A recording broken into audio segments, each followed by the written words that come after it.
नमस्कार दोस्तों, मैं अरविंद यादव प्रयागराज क्लासेस में आपका बहुत बहुत स्वागत करता हूं। हम लोग हिस्ट्री की क्लासें कंटिन्यू कर रहे हैं इस समय। आज हिस्ट्री की तीसरी क्लास है। इस समय हम लोग हिस्ट्री में जो पढ़ रहे हैं वो मध्यकालीन भारत का इतिहास। क्या पढ़ रहे हैं? मध्यकालीन भारत का इतिहास।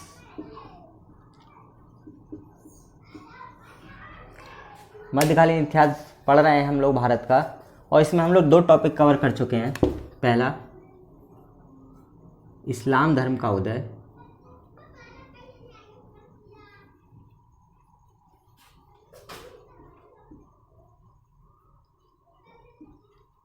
और हमने दूसरा टॉपिक कवर किया था शिया और सुन्नी, यानी कि शिया और सुन्नी कैसे अलग अलग हुए, कैसे शिया और मुस्लिमों में दो समुदाय बटे, शिया और सुन्नी के नाम से। ये दो टॉपिक हमने अब तक कवर किए हैं। आज हमारा तीसरा टॉपिक है मध्यकालीन भारत के इतिहास में, वो है सिंध पर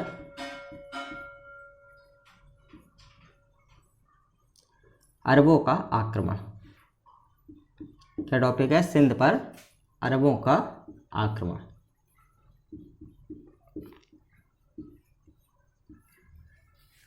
अगर आप लोगों ने इससे पहले वाले दोनों टॉपिक नहीं पढ़े हैं, नहीं देखे हैं, तो आप इसके लिए हमारे चैनल की प्लेलिस्ट में जाके दोनों टॉपिक को देख सकते हैं।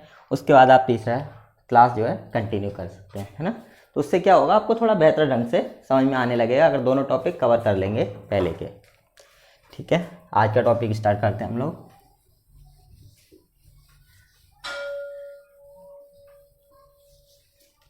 आज का हमारा टॉपिक है सिंध पर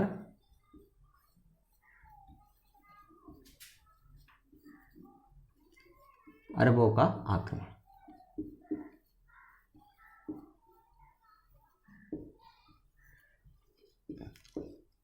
वास्तविकता ये है कि हमारा जो मध्यकालीन भारत का इतिहास है वो इसी टॉपिक से प्रारंभ होता है। इससे पहले हमने इस्लाम धर्म के बारे में पढ़ा था, वो इसलिए क्योंकि हम मध्यकालीन भारत में जितना भी पढ़ेंगे इस्लाम धर्म के शासकों के बारे में पढ़ेंगे, इसलिए हमने इस्लाम धर्म को समझा था, उनके बारे में जाना था कि इस्लाम धर्म का उदय कैसे हुआ, खलीफा के पद कैसे बने, सबको जाना था, है ना। मेन इतिहास यहीं से शुरू हुआ था हमारे मध्यकालीन भारत का। स्टार्ट करते हैं। देखिए, थोड़ा बहुत पहले सिंध के बारे में जानते हैं। जब हम किसके बारे में पढ़ रहे हैं? सिंध के आक्रमण के बारे में पढ़ रहे हैं, या सिंध पर अरबों का आक्रमण के बारे में पढ़ने जा रहे हैं, तो उससे पहले थोड़ा सिंध के बारे में जानते हैं। सिंध क्या था, कहाँ पे था, कौन शासक थे, कितना क्षेत्र लगता था सिंध का, ये सब हम जानते हैं। एक लेखक थे हुएनसांग।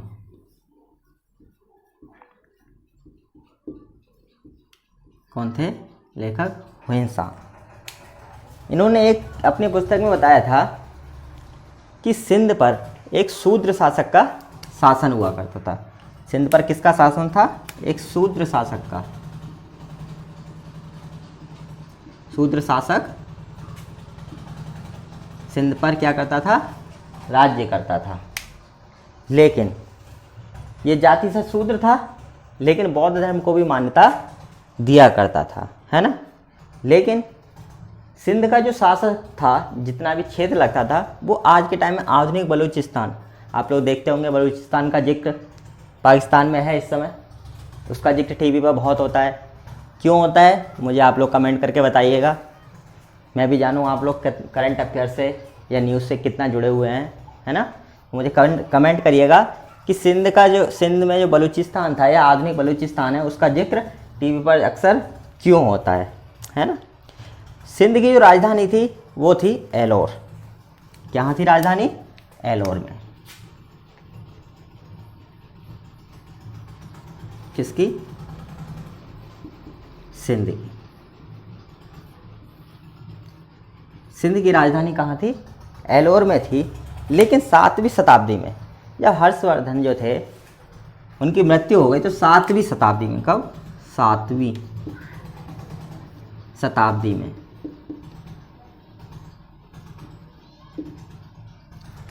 7वीं शताब्दी में सिंध पर जो शासन हुआ वो राय वंश के शासकों का शासन हुआ।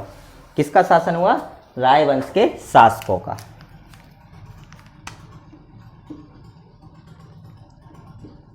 राय वंश के शासकों का। 7वीं शताब्दी में सिंध पर किसका आक्रमण हुआ? राय वंश के शासकों का। इसमें एक शासक था राय सिंह द्वितीय। कहाँ का शासक था? सिंध का शासक था। कौन? राय सिंह द्वितीय। राय सिंह द्वितीय जो था वो सिंध का एक अच्छा शासक था। इसने अपने राज्य का काफ़ी विस्तार किया, आधुनिक कश्मीर तक इसका शासन था, है ना। इसके बाद इसके एक मंत्री थे। कौन थे? मंत्री, जिनका नाम चाच था, और ये जाति से ब्राह्मण थे। जाति से कौन थे? जाति से ब्राह्मण थे। इन्होंने क्या किया? इन मंत्री ने जो चाच नामक मंत्री थे, किसके? राय सिंह द्वितीय के, इन्होंने अपने ही शासक का क्या किया? हत्या कर दी। क्या किया? अपने शासक की हत्या कर दी। और हत्या करके अब नया शासक कौन बना? ये चाच थे, ये क्या हो गए? नए शासक बन गए। और इन्होंने क्या किया? इन्होंने एक वंश की स्थापना की। कहाँ पे? सिंध पे। वंश का नाम था ब्राह्मण वंश।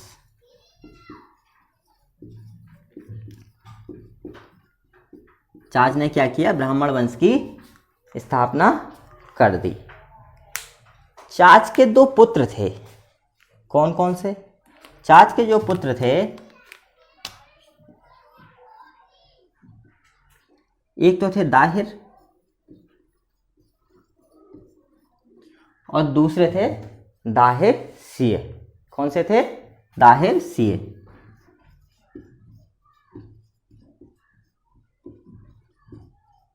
ये 2 पुत्र थे। किसके? चाच के।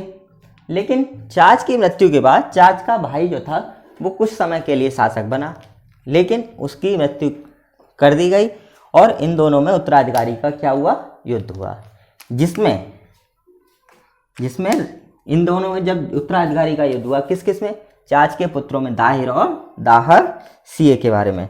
तो इसमें से जो था दाहिर, किसको? दाहिर को विजय प्राप्त हुई। और ये क्या हुआ? इन्होंने कुछ राज्य अपना अपना आधा आधा बांट लिया। फिर भी किसका? सिंध का राज्य था। सिंध का जो राज्य था वो आधा इन पे चला गया और आधा दाहिर पे चला गया। लेकिन कुछ समय बाद दाहिर सिंह की क्या हो गई? मृत्यु हो गई। जब दाहिर सिंह की मृत्यु हो गई तो फिर क्या हो रहा था? भाई 2 भाई थे, दोनों भाइयों ने अपनी ज़मीन आधी आधी बांट ली, लेकिन एक भाई की मृत्यु हो गई, उनकी शादी नहीं हुई थी, उनके बच्चे नहीं थे। क्या होना था? जो पहले दूसरे भाई की ज़मीन थी वो एक ही हिस्से पे आ गई, एक हिस्से पे आनी राजा दाहिर पे। तो दाहिर क्या बन गए? राजा दाहिर पूरा जो सिंध प्रदेश था उसके क्या बन गए? शासक बन गए। अब यहीं से शुरू होती है अरब आक्रमण की एक कहानी।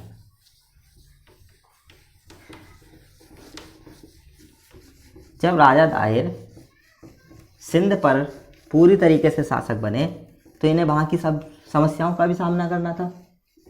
सारे राजनीतिक पहलू इन्हें ही देखने थे, सामाजिक पहलू इन्हें देखने थे।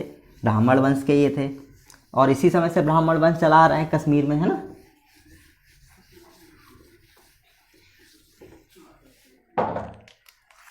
कौन? राजा दाहिर अब क्या हो गए थे? सिंध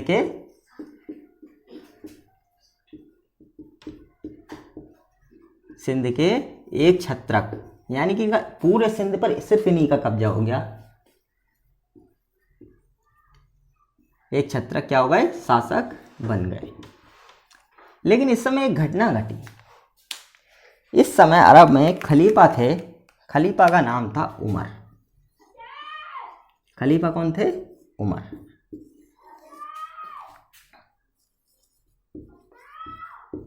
ये खलीफा थे उस समय उमर। और वहाँ का एक बगदाद का शासक था अल हजाज। बगदाद का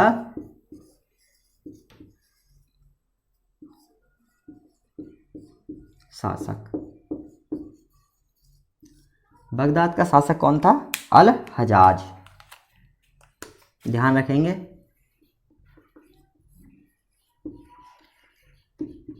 अल हजाज।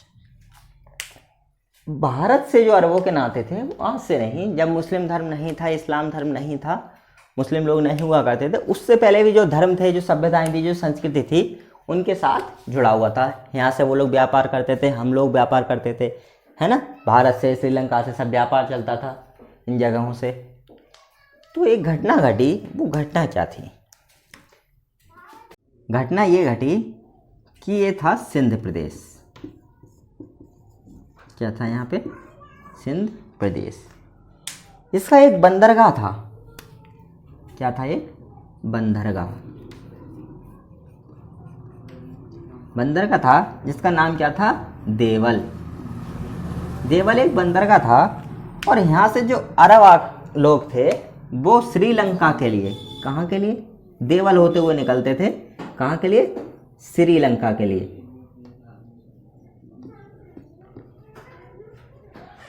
श्रीलंका के लिए ये लोग निकलते थे। किस लिए? व्यापार करते थे। भाई श्रीलंका भी आते थे, भारत के लिए भी आते थे, है ना। सब जगह से व्यापार होता था। लेकिन एक घटना ये घटी कि जो देवल बंदरगाह था, और ये किस क्षेत्र में आता था? सिंध के क्षेत्र में आता था। इसमें दो घटनाएं बताई जाती हैं, दो बातें बताई जाती हैं कि जब श्रीलंका से कुछ लोग वहाँ व्यापार करने गए, उनके साथ उनके बच्चे, उनकी स्त्रियां भी गई हुई थी, लेकिन कुछ दुर्घटनावश कुछ पुरुष खत्म हो गए थे। तो वहाँ के जो शासक थे, कहाँ के? श्रीलंका के, उन्होंने अपने जहाज में उन लोग को, उनकी स्त्रियों को और बच्चों को बैठाल के अरब छोड़ने के लिए भेजा। जब अरब छोड़ने के लिए भेजा गया तो ये जो नाव थी इनकी, ये देवल बंदरगाह से होकर निकलती थी अरब के लिए।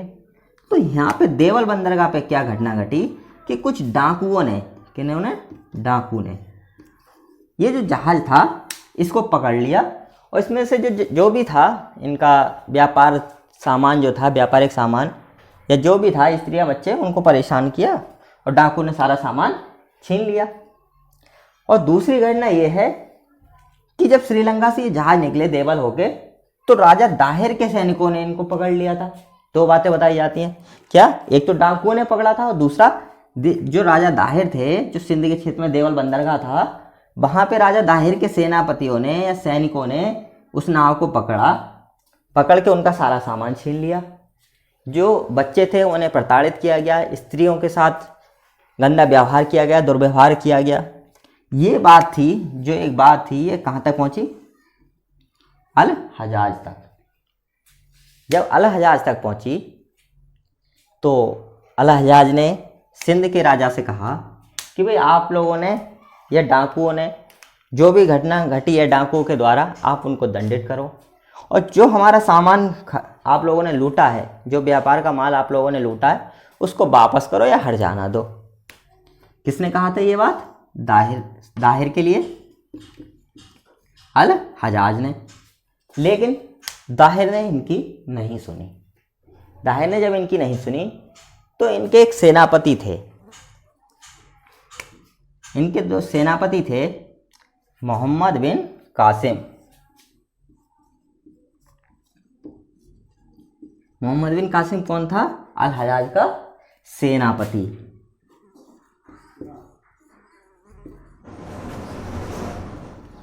मोहम्मद बिन कासिम अल हजाज का सेनापति था। इससे पहले इन्होंने, मोहम्मद बिन कासिम को भेजने से पहले, दो सेनापति और थे। एक था अबैदुल्ला। क्या नाम था? अबैदुल्ला।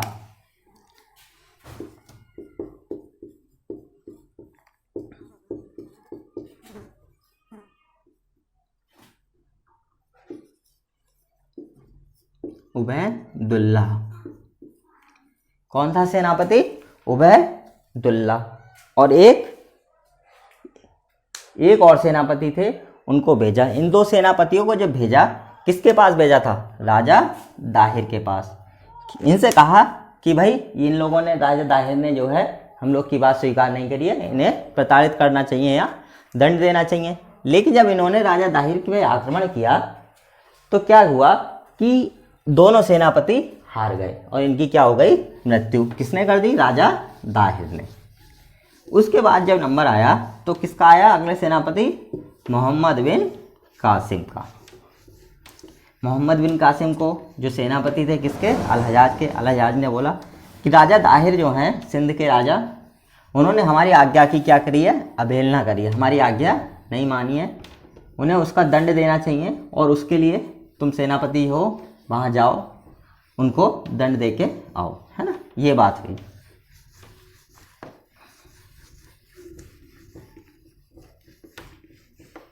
कोई भी है देखो, जो ऊपर होता है, जो राजा होता है, छोटा राजा, उसको बड़े राजा की बात माननी होती है। लेकिन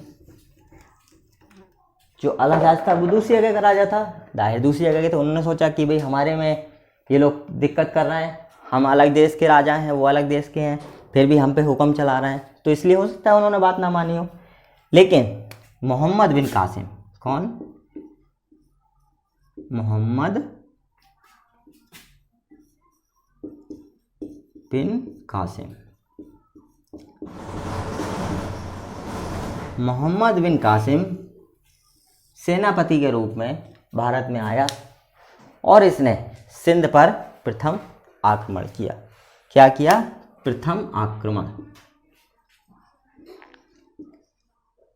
आक्रमण तो तीसरा था, लेकिन प्रथम आक्रमण जो किया वो ऐसा आक्रमण था कि उस आक्रमण को करने में जो निश्चय करके आया था मोहम्मद बिन कासिम, उसको पाने में ये क्या हुआ, सफल हुआ। तो हम ये कह सकते हैं कि प्रथम आक्रमण, प्रथम सफल आक्रमण।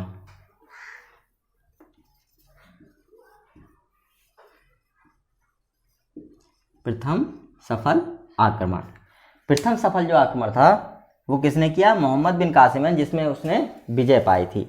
राजा दाहिर और मोहम्मद बिन कासिम के बीच युद्ध हुआ। ये युद्ध जो था, ये एक ऐसा युद्ध था जिसने भारत की तस्वीर बदल दी। क्यों, क्योंकि इस युद्ध के बाद ही भारत पर मुस्लिम आक्रमण बढ़ते चले गए, मुस्लिमों पे, मुस्लिमों का राज भारत में बढ़ता चला गया। और ये आक्रमण हुआ था 20 जून, कब, राजा दाहिर पे, इन दोनों के बीच हुआ। कब हुआ, 20 जून 712 ईस्वी में दोनों सेनाओं के बीच युद्ध लड़ा गया। किस किस के, मोहम्मद बिन कासिम और राजा दाहिर। इसमें राजा दाहिर जो थे वो पराजित हुए, राजा दाहिर पराजित हुए और विजय किसको मिली, मोहम्मद बिन कासिम को। मोहम्मद बिन कासिम को विजय मिली और भारत का एक नया इतिहास यहाँ से लिखना प्रारंभ हो गया। मोहम्मद बिन कासिम के बारे में 2 साल तक भारत में रहा और 714 ईस्वी में इसकी क्या हो गई, मृत्यु हो गई। इसकी मृत्यु की 2 बातें हैं।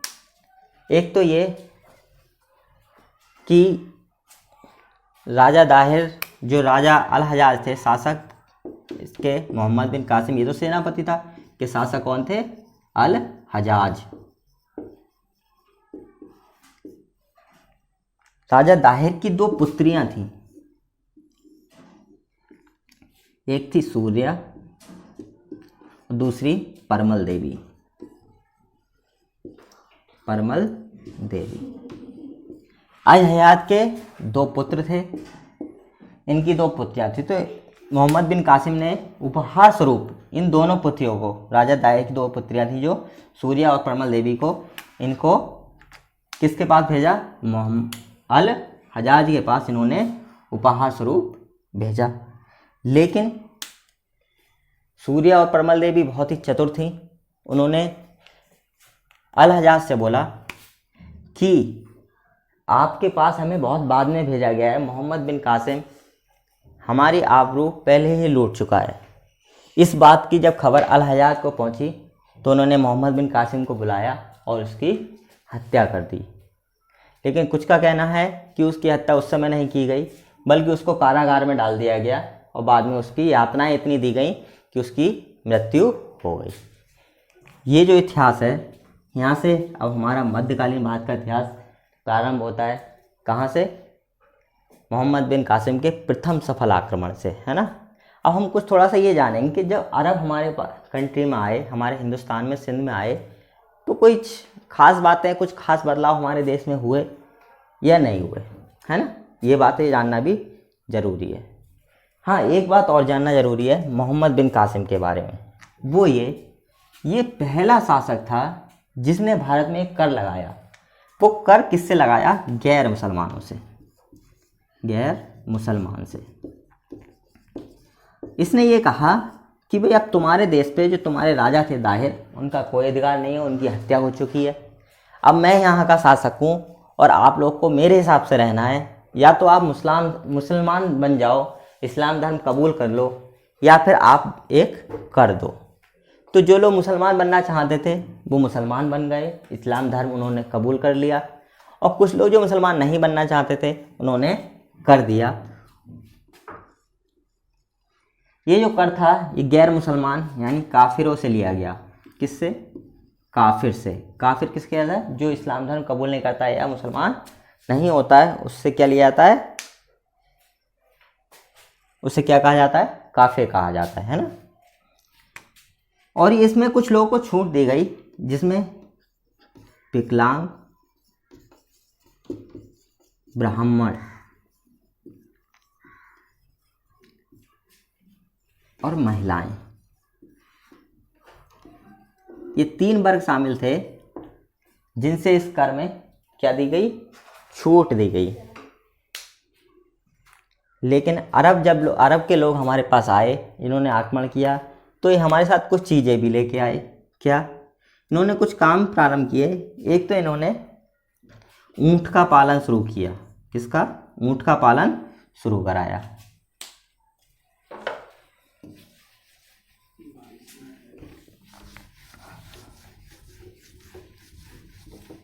क्योंकि बहुत से ऐसे योगदान हैं जो अरबों के हमारे देश पे रहे हैं, उनकी थोड़ी सी चर्चा कर लेते हैं, जो आपकी परीक्षा की दृष्टि से भी काफ़ी महत्वपूर्ण है।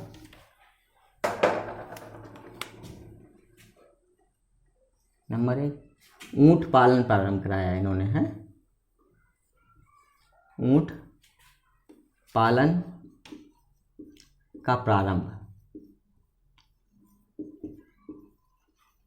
किसने कराया? अरबों ने कराया। दूसरा, हमारे देश में खजूर की खेती नहीं होती थी, तो खजूर की खेती भी इन्होंने प्रारंभ कराई। क्या? खजूर की खेती। मोहम्मद बिन कासिम ने स्वर्ण सिक्के चलाए थे।